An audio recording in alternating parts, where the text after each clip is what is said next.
Shalom, shalom, ¿cómo están? Bienvenidos nuevamente a una nueva transmisión, una nueva entrevista acá en la Torah en el Jardín. Y hoy tenemos un invitado bien interesante. Vamos a estar hablando un poquito de Kabbalah. Y para eso tengo invitado al estimado Joel Haim Habib, que me aceptó la invitación. Tal vez ustedes ya lo conocen muchas veces por ahí en su canal de redes sociales, perdón, en su canal de YouTube y redes sociales. Y muy agradecido para hablar de este interesante tema. Joel, muchas gracias por aceptar mi invitación acá al canal para hablar de este tema interesante como los fundamentos de la Kabbalah y el mundo moderno. Muchísimas gracias, el placer es todo mío. Un saludo para ti y un saludo para la audiencia. Perfecto. Y aquí iniciamos inmediatamente. Joel, si te quieres presentar un poco para que las personas también no te ubiquen en mi canal, ¿quién es Joel Ben Habib? ¿Qué es lo que haces? ¿Estudias? ¿Qué profesas? Etcétera. Cuéntanos un poquito sobre ti. Sí, bueno, como bien dices, mi nombre es Joel Haim Ben Habib. Como puedes ver, pues bueno, soy judío. Mi especialidad, digamos que en la academia vengo de la historia, soy historiador y actualmente cursando un máster, una maestría en historia por la Universidad del Sur de la Florida, a punto de finalizar con una tesis sobre Rabbi Abraham Abulafia y, si Dios quiere, más para adelante, el año que viene, un doctorado también en historia o en teología. También viví y estudié por 3 años en Jerusalén, Israel, en la Yeshiva Mahon Shlomo y en el Midrash Sefaradí, completando estudios también de índole rabínica. Y bueno, las personas me conocen más tal vez por las redes sociales. Tengo un canal de YouTube donde me dedico a enseñar sobre espiritualidad judía, filosofía, Kabbalah principalmente, y pensamiento hebreo. Perfecto. Joel, en la entrevista que vamos a tener el día de hoy, en esta conversación, ¿qué podemos definir o qué podemos entender como los fundamentos de la Kabbalah? Ya que las personas tienen muchas veces en redes sociales a veces una mala impresión, a veces una buena impresión, pero no tienen bien claro cuáles son sus fundamentos, en qué está basado, qué tipo de creencia o cómo influye en el pensamiento judío en la antigüedad y al día de hoy. ¿Qué podemos definir como los fundamentos de la Cábala? Bueno, primero hay que comenzar diciendo de que cuando hablamos de Kabbalah, lo que se entiende hoy día por el término Kabbalah, estamos haciendo referencia a la parte espiritual, a un nivel muy profundo del pensamiento judío, dígase del entendimiento de la Torá, del entendimiento de la Biblia.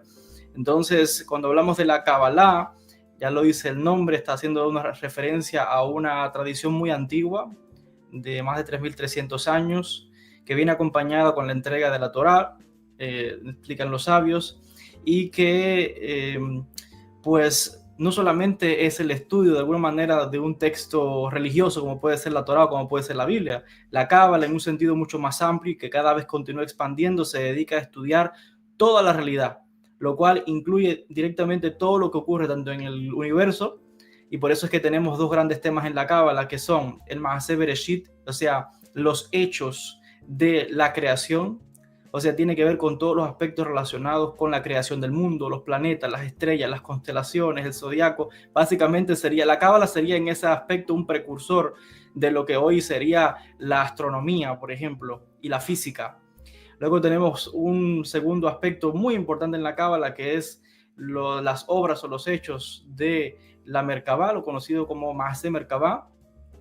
Y por Merkabah entendemos todo el funcionamiento de las fuerzas espirituales que existen, llamadas, dígase, ángeles, o toda la estructura que desde un punto de vista religioso, místico, espiritual, se entiende de que hay una estructura que sostiene todo el universo. Entonces, por ese lado, los secretos de la Merkabah tienen que ver con los secretos espirituales del mundo de los ángeles. Entonces, en la Cábala vemos la unión de muchas corrientes de pensamiento, tanto de la filosofía, también el aspecto espiritual y religioso, que al final no es más que la aspiración del alma, del ser humano, de conocerse a sí mismo y de conectar con lo trascendente, de conocer la naturaleza y de conocer también a la divinidad, a Dios. Mencionaste dos cosas que son sumamente interesantes, que el Maaseh Bereshit, Maaseh Merkabah, creo que lo pronuncio bien. Hay muchas personas que hablan de eso, pero generalmente no lo explican. Yo sé que dentro de la Kabbalah es un estudio más o menos bastante riguroso, no es tan abierto a cualquier persona por el conocimiento que tiene que tener detrás de eso. ¿El árbol de la Sefirot tiene que ver con esto, con Maaseh Bereshit y Maaseh Merkabah? ¿Está dentro del mismo estudio? Sí, efectivamente, la Sefirot o atributos divinos tiene que ver con los secretos del Maaseh Bereshit. Y hay una obra muy importante que es el Sefer Yetzirah, donde se habla de la Sefirot, se habla de las 22 letras hebreas, de los canales, o sea, de las líneas que conectan, los puntos de conexión entre esas Sefirot o dimensiones, que otra vez no es más que el estudio que principalmente se desarrolla en la Edad Media y que fuertemente tenemos presencia de esto en España, en la ciudad de Girona, en Cataluña, principalmente en el final del siglo XII, siglo XIII, donde hay un grupo de místicos que está estudiando precisamente los secretos del universo. La Sefirot, hay que decir que tiene que ver con te decía, con lo que en la época medieval estaban debatiendo y estudiando todos los científicos de ese momento, fuesen científicos judíos, cristianos, islámicos, qué es los atributos de Dios, cómo se manifiesta la divinidad en el mundo. Porque les decía, entendemos de que la divinidad o Dios se expresa a través de, o sea, nosotros miramos fuera, pero no vemos a Dios, vemos la naturaleza. Y para eso los cabalistas buscaron un entendimiento, ¿no?, de esa manifestación divina, que ya venían trabajando en ello los filósofos griegos, porque también lo menciona Aristóteles, Platón habla de esas sefirot, hablan de esos atributos divinos. Entonces, los cabalistas lo que hicieron fue continuar con ese pensamiento científico y en obras como el Sefer Yetzirah dieron una especie de interpretación simbólica a el estudio de lo que es la naturaleza, el universo, etc. Y la sefirot es parte de ese estudio del Maaseh Bereshit.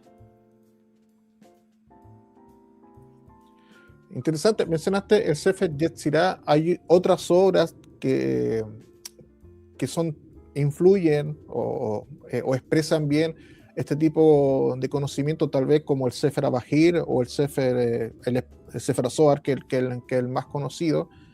¿Ellos también se pueden considerar parte de los fundamentos del estudio de la Kabbalah, o ellos son el receptáculo, reciben un conocimiento anterior, el cual después decodifican y escriben en sus obras? Bueno, cuando hacemos referencia, como te decía, a lo que entendemos como Kabbalah, y hay que hacer una distinción, y por eso me vuelvo a enfatizar, cuando antes en los textos de la tradición judía se habla de Kabbalah, no había el entendimiento de lo que nosotros entendemos hoy Kabbalah como tradición mística. Por ejemplo, cuando el Talmud habla de Kabbalah, la palabra Kabbalah significa simplemente recibir o aceptar, aceptado. ¿Y qué es recibir? ¿Qué cosa? La sabiduría, las enseñanzas primeramente de la Torah oral, o sea, las interpretaciones al texto bíblico, pero que eventualmente el término Kabbalah en la época medieval se le dio la distinción específica como referencia a la mística. Entonces, sí es cierto, comenzaron a aparecer libros, una literatura que se especializaba únicamente en el estudio de los temas esotéricos, de los temas místicos, y en este caso mencionaba el Sefer Yetzirah, como bien decías, el Sefer Bahir, que es otro texto que habla y menciona sobre la Sefirot y habla de algunos secretos espirituales, como es el tema de la reencarnación, por ejemplo, el tema de los ángeles. Entonces, Sefer Bahir, Sefer Yetzirah. El Zohar es un texto que aparece luego, a principios del siglo XIII, final del siglo XIII, 1266 a 1290, 96, algunos dicen hasta principios de 1300 están apareciendo manuscritos del Zohar, porque el Zohar no apareció como un texto completo, sino como porciones que se fueron publicando y después aparecieron o se publicaron como un solo libro en el siglo XVI en Mantua. Entonces, digamos que hay textos fundamentales, pero si nos vamos a la tradición mística más antigua, hay otros textos que anteceden al Sefer Yetzirah y a la Kabbalah. Tenemos, por ejemplo, el Sefer Raziel. Sefer Raziel Amalaj, el libro del ángel Raziel, es uno de los textos antiguos. Si nos vamos a los místicos de Qumran, tenemos los famosos rollos de Qumran, los esenios, que también recogen literatura mística que estaría dentro del misticismo o el gnosticismo judío de los siglos -2, siglo I, etc. Y la Cábala es un receptáculo de estas enseñanzas codificadas luego en la época medieval. Ok, mencionaste algo interesante sobre los rollos del Qumran, que también practican una mística. Por ejemplo, tenemos los rollos, los cuatro astronómicos, que tienen todo que ver con los astros y el tema de la angelología. También mencionaste algo interesante que me llamó la atención. Mencionaste a los filósofos clásicos griegos. Lo que estoy entendiendo es que se recoge el conocimiento antiguo que está esparcido en muchas culturas, no necesariamente en la cultura judía, y que se va decodificando o se va adaptando para mostrar una línea correcta del conocimiento metafísico que desde luego se decodifica en la Edad Media. No sé si estoy entendiendo bien o se está planteando bien lo que estoy diciendo. Sí, no, déjame aclarar un aspecto importante ahí. No, la cábala es intrínsecamente judía y lo que estamos viendo, Ya. por ejemplo, en el caso de los textos de Qumran, es una serie de místicos judíos que se marchan al desierto y ellos están buscando pues lograr la conexión con Dios, la experiencia mística, la visión del trono de Dios, parecido al modelo del profeta Ezequiel. Son sacerdotes, la mayoría, y son un grupo de místicos, algunos de ellos incluso apocalípticos, influenciados principalmente también por textos antiguos como es el libro de Enoc. Y en esos textos, pues estamos hablando de una tradición intrínsecamente hebrea.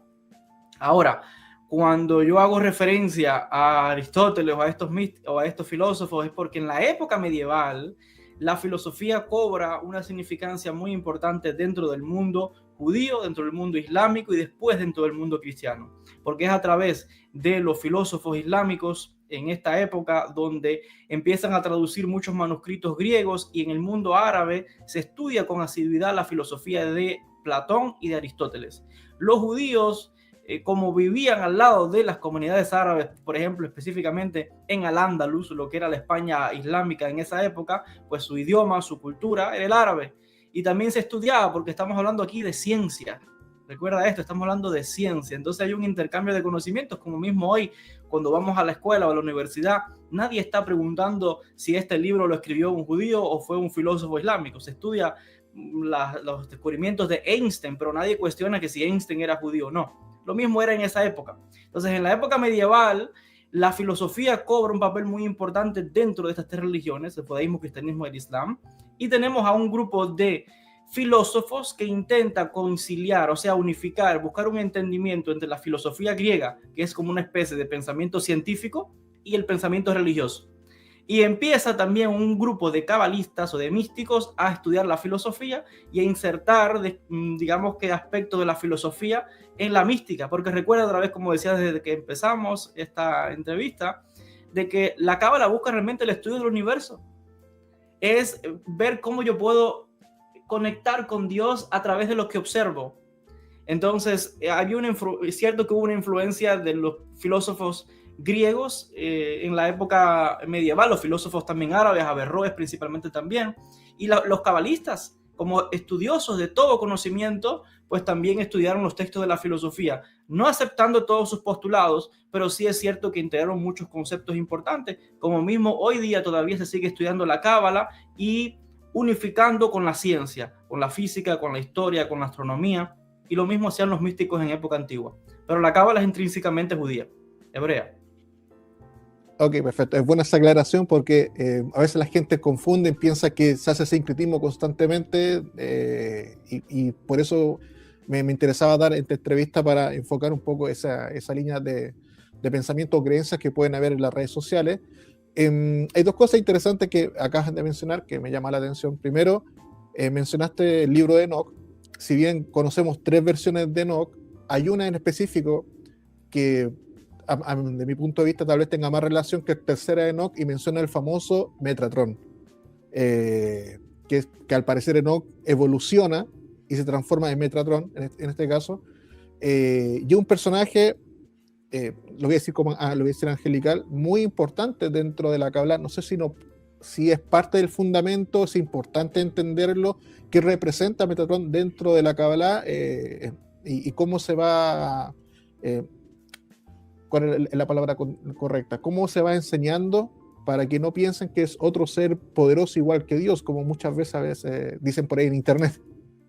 Sí, fíjate que Metatron y el estudio de la figura de Metatron tiene una influencia significativa En la Cábala y antes de que se codificase lo que hoy llamamos como Cábala, desde la tradición de Qumran, por ejemplo, tenemos ya referencias a Metatrón, tenemos referencias a el libro de Enoch en los manuscritos de Qumran, y luego en toda la literatura de la Merkabá, que es esa experiencia que buscan los místicos de tener la visión parecida al profeta Ezequiel, está inspirada en el libro de Enoch, porque Enoch, sabemos, según lo que nos cuenta este texto antiguo, experimenta no solamente visiones, también viajes espirituales hasta el trono de Dios. Y él menciona, como bien dices, el encuentro, se habla de esa transformación de Enoch en el ángel Metatrón.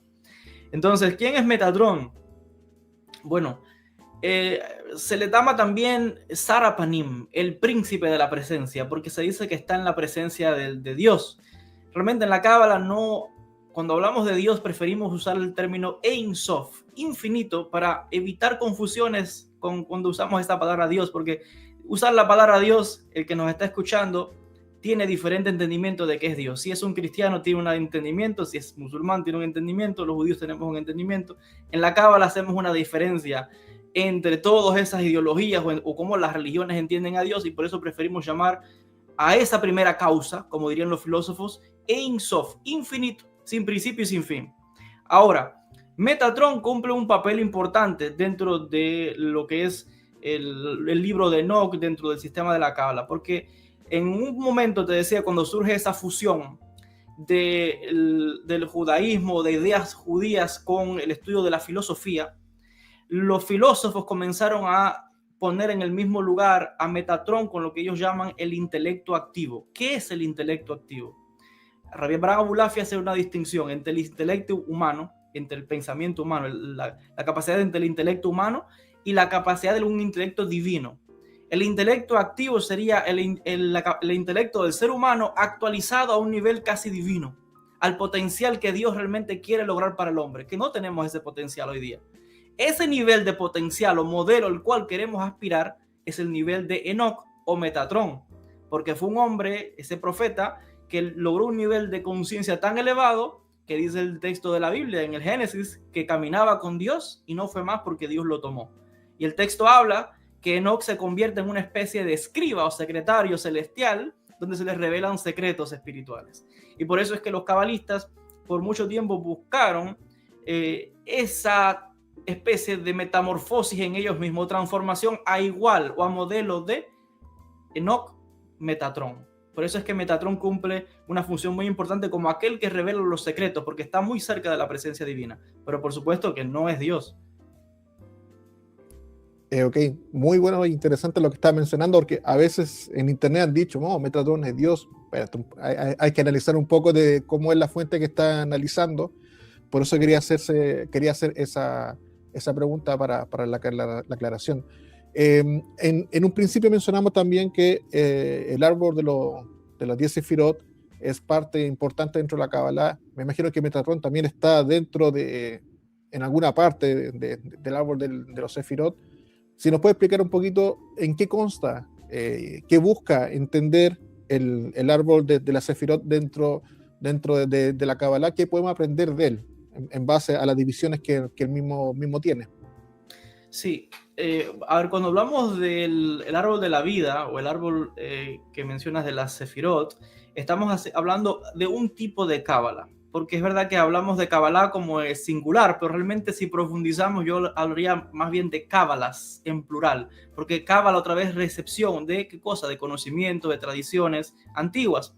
Y en la antigüedad esos conocimientos estaban esparcidos, había muchas escuelas, no había una sola escuela unificada. En la época del siglo I, siglo II, habían diferentes místicos. Los de Qumran tenían unos conocimientos que quizás los que estaban en Jerusalén no tenían. Cada cual era celoso con esos conocimientos. Y como te decía ahorita, para la época medieval se empiezan a sintetizar porque empiezan las tradiciones a llegar a ciertos rabinos y empiezan a escribir y a unificar.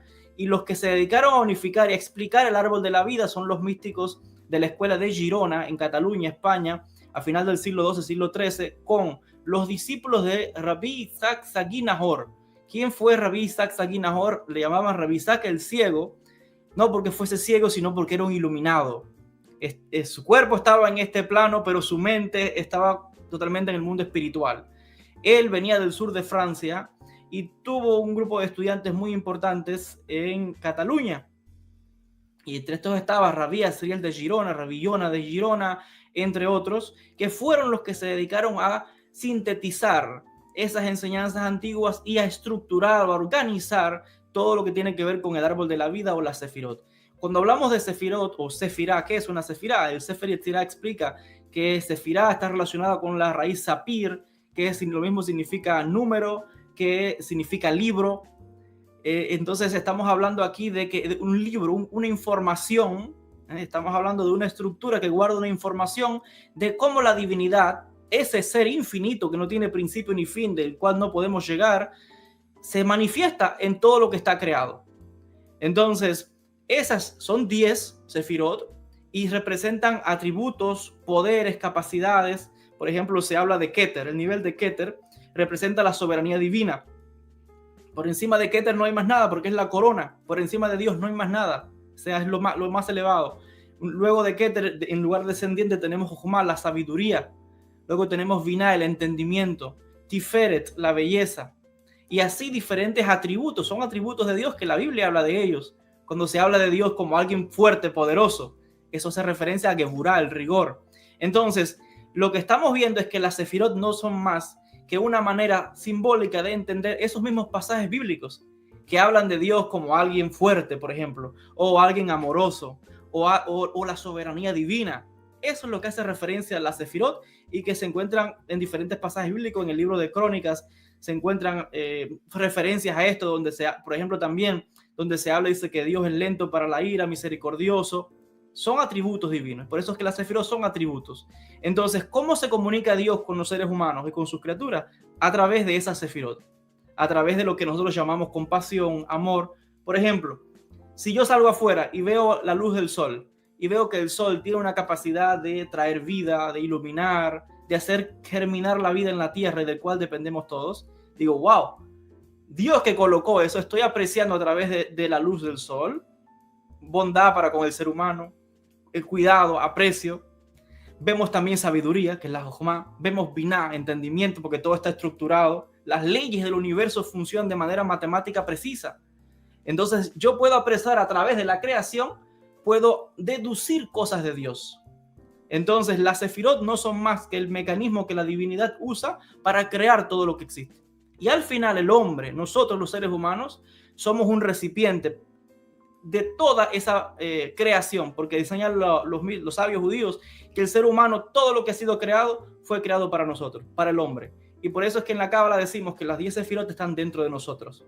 Cada parte del cuerpo humano corresponde a una de las sefirot y a cualidades o a poderes o a energías que tenemos dentro, porque todos tenemos la capacidad, por ejemplo, de amar, que es la Tiferet, la capacidad de la fuerza, que es la Geburah, la capacidad de la Jochma, que es la sabiduría, la capacidad de entender, que es Binah. Entonces también son capacidades que tenemos en el hombre. Quiere decir que a modelo de la creación del universo a nivel macro, se está reflejando en el ser humano a nivel micro, pues la misma estructura o estampa que el Ein Sof puso o plasmó al, digamos que iniciar toda la creación. Qué bonito. Bueno, es bien bonito lo que está mencionando, muy bien filosófico. Yo había relacionado en su momento, no sé si estaré equivocado lo que te voy a decir, que tenía relación también con las 10 palabras que ocupó Dios en Bereshit para crear el mundo. Y que ahí fue manifestando cada sefirá por separado hasta que se reúnen las 10 ahí. No sé si estoy lo correcto o no. Sí, es cierto, hay ciertos manuscritos que comparan a las 10 sefirot con los 10 ma'amarot o 10 palabras, también con los 10 mandamientos. Entonces, no es exactamente que sean 10 palabras o que sean los 10 mandamientos. Está ilustrando el significado del número 10 como ese número que tiene que ver con esas dimensiones. Y que en un nivel más profundo se trata del estudio, como te decía, del universo, de las galaxias, de los planetas, pero también del ser humano, de entender y maravillarnos con la obra del creador, por eso se llama Masé Bereshit, pero también estudiar el ser humano, el cuerpo humano. Se maravilla uno de encontrar también a Dios, no en un lugar lejano, sino aquí, en lo maravilloso que hemos sido creados, cada uno de sus criaturas.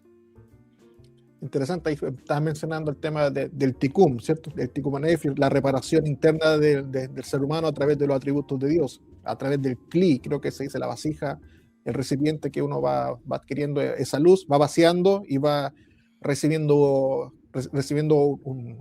algo nuevo al receptáculo. Hay otro tema interesante que quería consultar sobre el tema del entendimiento de la angelología. Si es parte de los fundamentos importantes de entender la función de cada ángel y cómo se entiende todo este tema de la conexión o llamarlos en algún momento como instrumento para algún tipo de sanidad o para mensajes. No sé si me puede aclarar un poquito esa idea, como el tema de la angelología dentro de la Cábala. Sí, como te decía, la Cábala estudia toda la realidad, visible o invisible. Y los ángeles están dentro de ese mundo invisible, pero que se manifiesta en la realidad. Tenemos muchos relatos de ángeles en el texto bíblico, en el Zohar y en la literatura cabalística. Entonces, cuando hablamos de ángeles hay que ir a la raíz, ¿no? La raíz de esta palabra o el término en hebreo para ángel es malach. Malach es muy interesante porque si vemos las letras es las mismas letras que Melech, rey. Y entonces cuando hablamos de ángeles estamos hablando de fuerzas espirituales, energías que están al servicio del Rey Supremo, Akadosh Baruj Hu, como lo llamamos en la tradición hebrea, dígase el Creador, el Ein Sof, el Infinito. Entonces, los ángeles no son más que fuerzas espirituales que tienen diferentes funciones. Todo ha sido creado con un sentido. Todo parte de la base que nada ha sido creado por accidentes y que no todo cumple una función. Los ángeles cumplen funciones según lo que se necesite en la estructura de la creación de ese árbol de la vida o de los secretos de la Merkabah, porque los ángeles tienen que ver con la Merkabah. Los ángeles tienen que ver con el desplazamiento de la energía del infinito a través de los diferentes mundos o universos, que eso es lo que hace realmente la Merkabah, es el desplazamiento de la conciencia divina a través de los diferentes mundos. Los ángeles, como me preguntabas, lo relacionado con fuerza, protección, curación, es cierto, hay ángeles que tienen esas asignaciones. Por ejemplo, si miramos en el libro de los Salmos, nos vamos a encontrar con muchas referencias a la tarea de los ángeles. El Salmo 121, por ejemplo, o el Salmo 91, o ciertos salmos están hablando y dice directamente, el ángel de Yud-Hei Vav-Hei, el ángel del Eterno acampa, o sea, está al lado de su pueblo, o el ángel de Yud-Hei Vav-Hei está al lado de aquellos que le temen, lo protege. Entonces hay una función ahí de un ángel protector o ángel de la guarda, ya lo dice, guardián, que guarda, protege. De ahí viene el famoso concepto de ángel de la guarda, está en el libro de los Salmos. Se habla de, por ejemplo, también de ángeles no solamente que protegen, sino que tienen la capacidad de enfrentarse a, digamos que fuerzas, vamos a llamarlas del desequilibrio, que sería lo que la gente conoce en la tradición como los demonios. Son fuerzas del caos, del desequilibrio. Los ángeles vienen a poner un orden. Y en el texto bíblico tenemos relatos como estos. Ángeles que se enfrentaron a otras fuerzas espirituales. En el libro de Daniel se habla de esto. Hay ángeles que tienen que ver con la curación, como bien decías. Por ejemplo, en la literatura cabalística y en otros textos hebreos que no forman parte de lo que es el Tanaj, que es, digamos, la composición de textos hebreos, está el libro de Tobías. Y ahí se habla del ángel Rafael, que cura. Ese ángel se es enviado para curar, porque la palabra Rafael viene de Rafa, que significa curar. Cuando miramos los nombres, esto es muy importante, las letras hebreas y los nombres de los ángeles, nos vamos a dar cuenta cuál es la función que tienen los ángeles. Por ejemplo, si vemos el nombre, ya decía, Rafael está ahí intrínseca la palabra Rafa, que significa en hebreo curar, sanación. Pero el que cura no es el ángel. La terminación el, Rafael, él es el nombre de Dios en hebreo. El que cura es Dios. El ángel no es más que el desplazamiento de la energía de Dios para curar. Y le hemos dado el nombre de Rafael. El desplazamiento de la energía de protección se le ha dado, en este caso, Miguel o Mijael, que en hebreo es Mijael. Se está preguntando, Micael, ¿quién es como Dios? En cuanto a protección, a poder, por ejemplo, Gabriel. Si vemos la palabra Gabriel, está ahí la expresión Geber o Geburah también está ahí en la referencia. Se hace referencia a la fuerza divina, la capacidad que tiene el creador de desplazar su energía para ejecutar una acción fuerte. Y por eso es que dicen los sabios, ¿quiénes fueron los ángeles o quién fue el ángel que llevó a cabo la destrucción de Sodoma y Gomorra? Gabriel. ¿Por qué? Porque ahí se observa destrucción, caos, pero con justicia divina. Y si vemos que Gabriel representa ese aspecto que he mencionado, en hebreo la raíz está diciéndolo, Geber, Geburah. Entonces los sabios dicen, fue Gabriel, dicen los textos. Entonces lo que quiero resaltar es que los ángeles, y fíjate que estoy haciendo un análisis interesante, no desde lo que ya se ha esparcido del entendimiento de los ángeles casi hasta supersticioso, estoy haciendo ver que los ángeles son energías, pero que no son energías independientes, están al servicio de la divinidad. La terminación de estos nombres, Gabriel, Mijael, Rafael, está indicando que es Dios, la energía de Dios desplazándose en una determinada acción. Si es para curar, esa acción la llamamos Rafael. Si es para proteger, a esa acción le llamamos Mijael, etc. Y hay muchísimos ángeles o muchísimas energías desplazándose por todo el universo.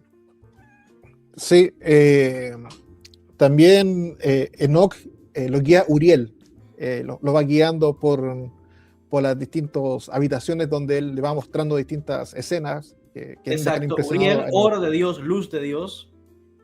Sí. Por eso es que cuando hablamos de los ángeles, perdón, Uriel, los arcángeles, hay una especie de rezo donde uno pide la protección de esos ángeles a la derecha, a la izquierda, detrás y delante. ¿Y quién va delante? Uriel, porque es la luz que va iluminando el camino, la luz de Dios. Sí, hay una canción que lo menciona los cuatro y que se hace a veces en Abdalá, se canta en algunas ocasiones según la tradición, menciona los cuatro. Y también mencionar brevemente, antes de pasar a la siguiente pregunta, Antigüedades Judaicas de Flavio Josefo también menciona el tema de la angelología y demonología, hay unos exorcismos ahí, y como mencionaste también Tobit y el Testamento de Salomón también del siglo I, no voy a hablar del que viene después, pero también menciona el tema de a Rafael, también que está trabajando ahí precisamente en una función bastante interesante. Dicho eso, y que tiene relación con la invitación que te había mencionado, la invitación que aceptaste, perdón, todo esto es bien interesante, es un mundo muy grande para aprender, para estudiar de muchos años, abarca el conocimiento científico que se fue compilando, entendiendo en la época medieval, pero al día de hoy en el mundo moderno es otro mundo, es tal vez más racional, tal vez más escéptico. ¿Cómo se puede entender este fenómeno o este estudio interesante de la Kabbalah, del mundo espiritual y lo racional, ahora en la edad contemporánea, donde también hay muchos críticos a este tipo de visión de mundo? Y por eso, para mí, interesante cómo se puede compaginar un mundo tan racional como el día de hoy a un mundo tan espiritual e interesante de estudiar todo el tema de la angelología, la Torá y los secretos de Dios. Bueno, fíjate que esto que estás comentando, yo sé que tú estás presentándolo en el mundo moderno como algo racional, pero yo vuelvo otra vez a la época medieval y ese era el debate que había en las comunidades judías, en las comunidades islámicas y en las comunidades cristianas de la filosofía griega, Aristóteles, Platón, etcétera, y es muy racional porque se estudia la lógica, por ejemplo, y la retórica, y el trabajo que hicieron tanto los filósofos judíos como muchos cabalistas fue tomar precisamente aspectos de la filosofía para explicar a la luz del racionalismo, a la luz de la filosofía del pensamiento lógico, estos conceptos que están en el texto bíblico, que para algunos pueden decir, bueno, son como leyendas, son supersticiones. Y por ejemplo, ahí tenemos el ejemplo de Maimónides con el Guía de Perplejos, Morene Bujim, donde Maimónides lo que está haciendo es explicando precisamente estos términos, explicando lo que significan estos ángeles, y los filósofos hacen un análisis muy interesante, porque dicen que todas estas ejemplos que encontramos o antropomorfismos que encontramos en referente a Dios, a los ángeles y a todas estas criaturas, ellos dicen que hace referencia a estados psicológicos o a estados espirituales que tienen que ver con el alma humana. Entonces, en vez de tomarlos literal, ellos buscan, digamos que el equivalente en términos del lenguaje, digamos, moderno de esa época, y que hoy yo diría que yo no veo mucha diferencia en eso, porque otra vez la filosofía, el racionalismo filosófico siempre es válido en cualquier época. Entonces yo diría, ¿cómo poder interpretar a estos textos? Hay muchas tradiciones, hay quien los toma literales, hay quien ha tenido experiencias místicas que nadie puede decirle a esa persona, usted no vivió eso, porque hay gente que ha tenido encuentro con seres espirituales, con ángeles, con personas fallecidas. Nadie tiene la autoridad para decirle, eso no es cierto, eso no fue así, porque eso es una experiencia que vivió, que se encontró, tuvo ese encuentro con seres espirituales.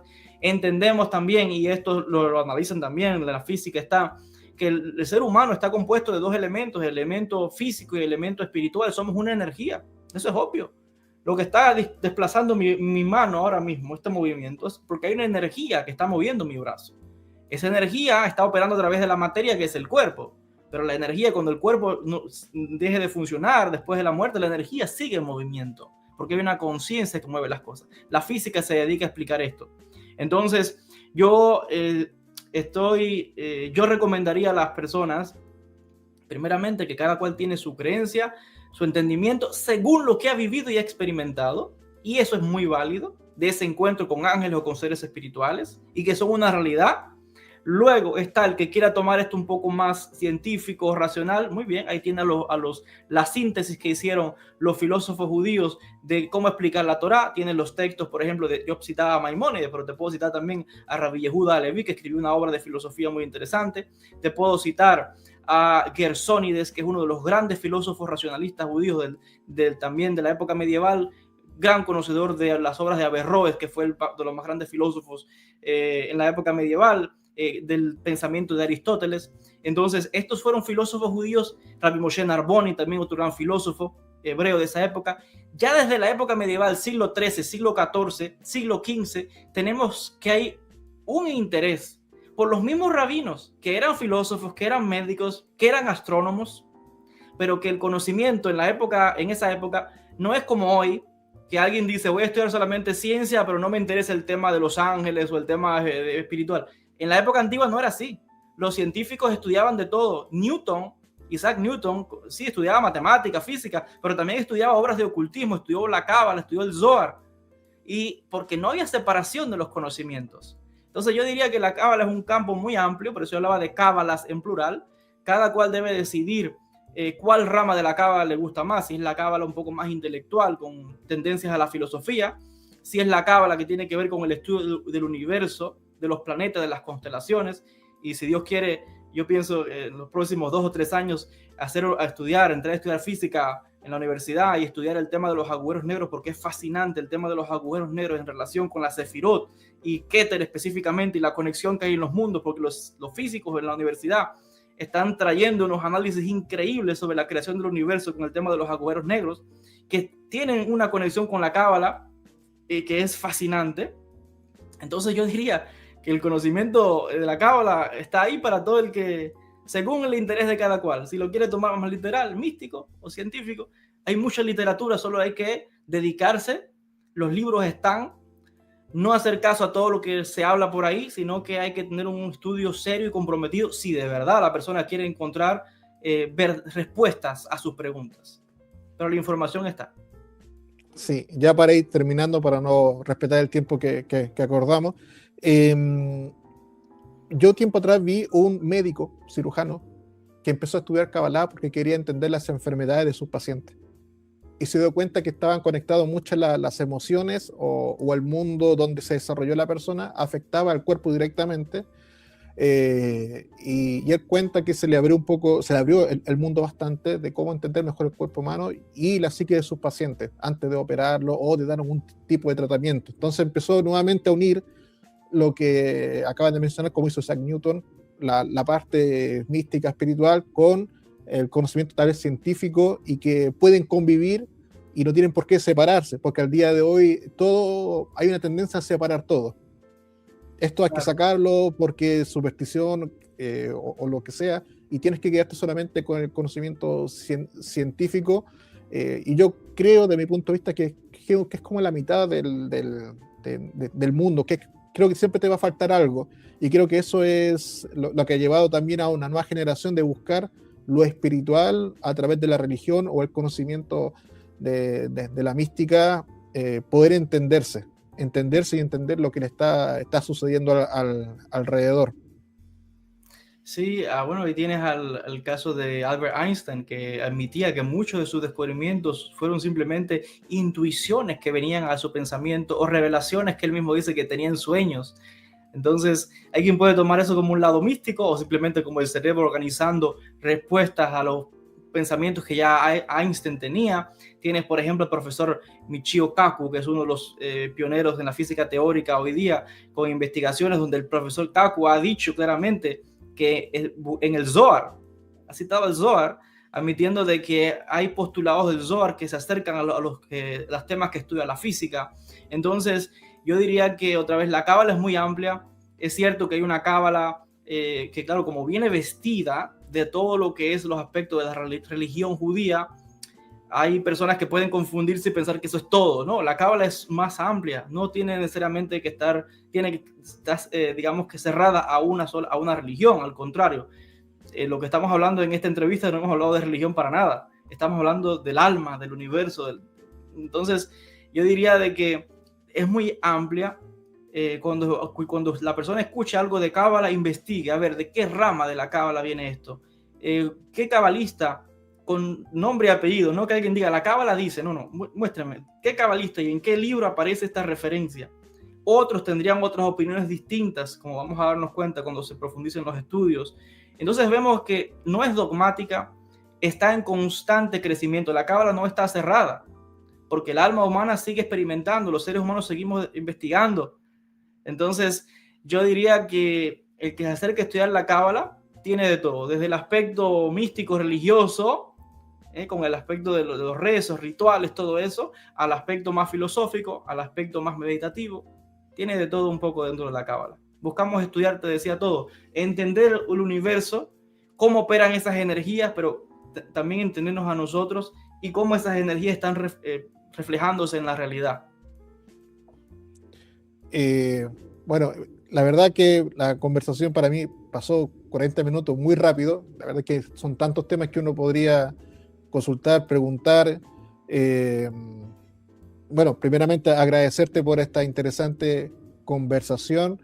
No sé si quieres mencionar dónde te pueden ubicar, ver tu contenido, tal vez alguna persona que no te conozca y pueda ir a tu canal de YouTube y aprender un poquito más de lo que tú le transmites al mundo a través de estos canales.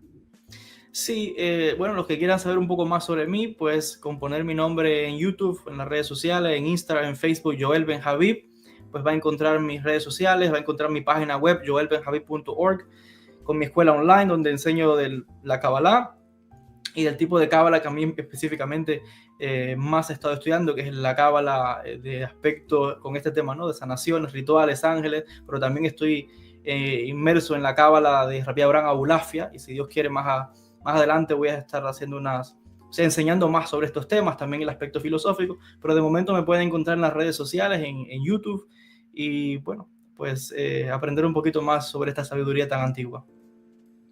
Bueno, espero que en otra ocasión podamos tener otra entrevista y conversar en temas, tal vez algo más específico en un punto, que a mí me gustaría mucho que la gente también lo conociera. Y desde ya, darte muchas gracias. Quiero preguntarte algo, perdón que te ¿sí? interrumpa, no sé si me permites aprovechar la oportunidad para invitar a los amigos de Chile, decirles que voy a estar visitando Santiago de Chile en el mes de agosto, el 31 de agosto, voy a estar en una conferencia en Santiago sobre los secretos de la reencarnación, así que bueno, voy a estar por Chile, así que aprovecho la oportunidad para invitarlos y si están interesados, pues igual se pueden poner en contacto conmigo en las redes sociales. El correo electrónico también te lo puedo pasar, contacto joelbenhabib@gmail.com y le vamos a dar la información. Bueno, de todas formas, en la descripción del video yo voy a dejar la fecha y dónde pueden comunicarse contigo la gente que va a estar en Santiago de Chile para tu conferencia. Yo voy a intentar ir porque el tema de la reencarnación a mí me interesa mucho. Es un tema que todavía no entiendo bien, pero que quiero aprender un poco más más de ese tema. Así que en la descripción del video después yo voy a dejar todo, también en pantalla el cartelito, que el banner de promoción donde se pueden inscribir. Así que ningún problema con eso, y yo hago la difusión correspondiente también en mi canal. Joel, la verdad, muchas gracias, muy agradecido, espero que hayas estado cómodo en esta pequeña conversación sobre los fundamentos de la Kabbalah y todo lo que es el mundo moderno, y que las personas también, que si les interesa saber más, sigan el canal de YouTube de Joel Ben Habib, dejar el pulgar para arriba, siempre repetirlo, compartir el contenido para que llegue a más personas y aprender un poquito más de mística judía, Kabbalah, pensamiento filosófico, que yo creo que al día de hoy falta bastante difundir, y que la gente también pueda aprender y sacar un poco también los prejuicios que pueden tener sobre este conocimiento. Así que muchísimas gracias. Muchas gracias, Joel, que esté muy bien. Shalom, shalom, y nos estaremos viendo en una nueva transmisión pronto acá en la Torá en el Jardín. Shalom, shalom.